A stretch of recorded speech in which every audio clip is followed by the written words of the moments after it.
on arrive à faire ce qu'on voulait faire au départ, c'est-à-dire la transition énergétique citoyenne. Ouais. On arrive à mener des projets avec des citoyens, à alimenter en électricité des projets, des lieux chouettes, particuliers, professionnels, des collectivités. J'aimerais bien qu'on ait vraiment un rendez-vous, qu'on puisse se donner rendez-vous chaque année pour parler des coopératives et peut-être au fur et à mesure des éditions d'accueillir de plus en plus de publics différents qui ne connaissent pas encore cet écosystème-là.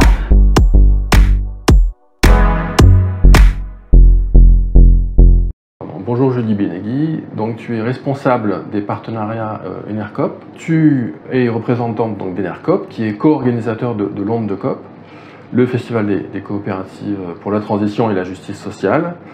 Festival qui se tiendra à Paris le 7 septembre. On mettra un lien en description pour les gens qui veulent en savoir plus. Donc cette année, l'Onde de COP, pour sa 3e édition, a choisi la thématique du travail. Tout à fait. À travers des tables rondes, des ateliers, des débats et des conférences, vous allez essayer de répondre à une question qui est de comment organiser le travail dans un monde en transition. Sur le site, j'ai pu noter qu'il y avait un mot d'ordre qui semble vous guider, en tout cas cette année, qui est, je le cite, « Au travail, on a un monde à changer ». Est-ce que le but, c'est de favoriser l'action à travers ce mot d'ordre ? Tout à fait. Vraiment, l'idée de l'événement Onde de COP, ça a toujours été de favoriser l'action. La première édition, on appelait une riposte coopérative. La seconde, on évoquait la joie dans le militantisme. Et cette 3e édition est en lien avec le travail pour changer le monde et bien se dire qu'ensemble, on va essayer de mener des actions plutôt qu'attendre que ça change ailleurs. Et donc vraiment, l'idée, c'est de se motiver ensemble pour changer le monde. Toi, tu travailles donc pour Enercop. Dans le monde de l'écologie, c'est une structure qui commence à être un peu connue. Est-ce que tu pourrais quand même présenter Enercop brièvement pour les gens qui ne connaissent pas? Enercop, c'est un acteur de la transition énergétique citoyenne. Enercop est fournisseur depuis 2007 et producteur d'électricité renouvelable depuis peu. On est sous la forme coopérative avec différentes parties prenantes telles que nos clients, nos salariés, nos producteurs. Voilà. D'accord, du coup vous êtes en concurrent d'EDF, Engie, etc. Et est-ce que vous arrivez à faire ce que vous vouliez au départ, c'est-à-dire des tarifs suffisamment attractifs qui concurrencent ces grosses entreprises-là, qui sont très largement établies? Ouais. Alors, on arrive à faire ce qu'on voulait faire au départ, c'est-à-dire la transition énergétique citoyenne. Ouais. On arrive à mener des projets avec des citoyens, à alimenter en électricité des projets, des lieux chouettes, particuliers, professionnels, des collectivités. Évidemment, le marché de l'électricité est ultra concurrentiel, donc c'est pas évident, notamment avec la crise qu'il y a eu ces dernières années, mais Enercop est toujours là et on pratique aujourd'hui des tarifs complètement concurrentiels. Du coup, Enercop, producteur d'électricité, et vous avez décidé de participer, vous êtes membre de Licorne, qui est une association, un regroupement de coopératives, et vous avez décidé d'organiser, cette année c'est vous qui organisez, l'Onde de COP, qui est donc le festival. Pourquoi est-ce que Enercop et les Licornes, de manière plus générale, ont décidé de participer et d'organiser ce festival? En fait, depuis la première édition, certaines coopératives membres des Licornes sont co-organisatrices de cet événement. Au début, on était 4, dont 3 Licornes et Copanam, qui est une coopérative d'activité et d'emploi. On a fait les 2 premières éditions ensemble et cette année, on avait envie de monter un événement propre aux Licornes et donc l'Onde de COP, Festival des coopératives pour la transition, semblait être le bon événement pour ça. Donc les Licornes ont décidé de reprendre l'organisation de cet événement, de l'Onde de COP.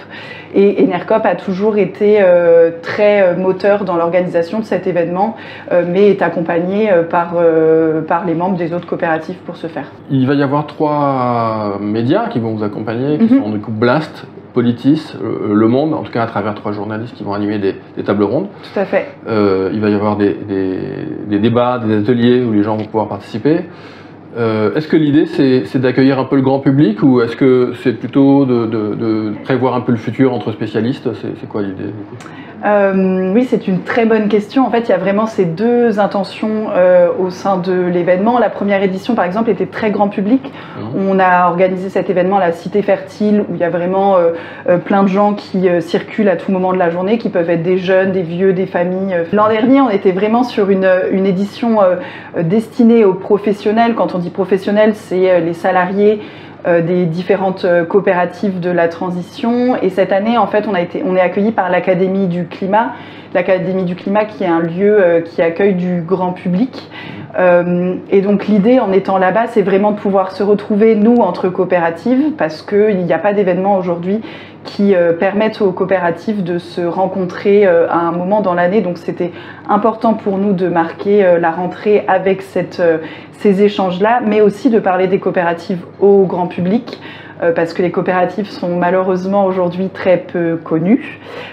Et donc un événement comme ça, dans un lieu public, avec des invités de marques et des médias reconnus, nous permettent de pouvoir accueillir ces nouvelles personnes au sein de l'écosystème.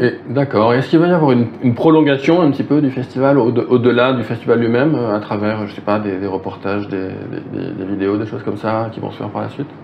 Eh ben, on aimerait bien que ce soit le cas. Pour le moment, on n'a pas, les 2 années passées, on n'a pas forcément pris le temps pendant l'année de donner rendez-vous autour de l'onde de COP, mais l'idée c'est de le faire cette année, notamment par la rediffusion de la table ronde qui aura lieu en soirée par le Média Blast, qui rediffusera a priori cette table ronde durant l'automne, et aussi par des rendez-vous qu'on aimerait donner aux salariés des coopératives, mais aussi au grand public, pour échanger à nouveau sur cette thématique du travail, parce qu'on va commencer à en parler jeudi, mais il va se dire tellement de choses, et je pense qu'on n'aura pas assez de temps pour dire tout ce qu'on a envie de dire, donc peut-être se retrouver à d'autres moments dans l'année pour en reparler, et parce que le travail de toute façon et la transition ne s'arrête pas à la fin de la journée du 7, et aussi parce qu'on aimerait profiter des réseaux sociaux, des podcasts avec lesquels on échange aussi, pour faire vivre un petit peu cette thématique et les coopératives de la transition tout au long de l'année. D'accord. Et du coup, c'est quoi le futur de l'onde de COP? J'aimerais bien, alors là on va dire que c'est ce que je pense moi, mais en même temps je fais partie du projet depuis le début, donc peut-être que je peux me permettre de le dire, mais j'aimerais bien qu'on ait vraiment un rendez-vous, qu'on puisse se donner rendez-vous chaque année pour parler des coopératives, et peut-être au fur et à mesure des éditions d'accueillir de plus en plus de publics différents qui ne connaissent pas encore cet écosystème-là, peut-être dans des lieux plus grands ou peut-être sur plusieurs jours, et surtout de pouvoir se rencontrer à Paris, mais aussi dans d'autres villes de France, parce que l'idée c'est pas de se donner rendez-vous à chaque fois dans un lieu parisien, même si on a toujours été accueillis par des lieux très chouettes, mais de pouvoir vivre à Lyon, à Toulouse ou à Montpellier. D'accord. Et à Marseille peut-être alors, parce que nous on est plus près de Marseille. À Marseille, j'aimerais beaucoup personnellement qu'on ait une édition à Marseille, donc avec plaisir.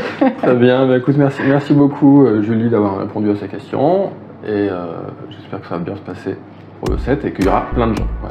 Moi aussi. Voilà, j'invite du coup les gens qui regardent la vidéo à s'abonner, à mettre un pouce et à aller sur votre chaîne YouTube de l'onde de COP aussi, que je mettrai en lien. Tout à fait. Et sur le site Instagram. Et sur le site, oui, pas de problème.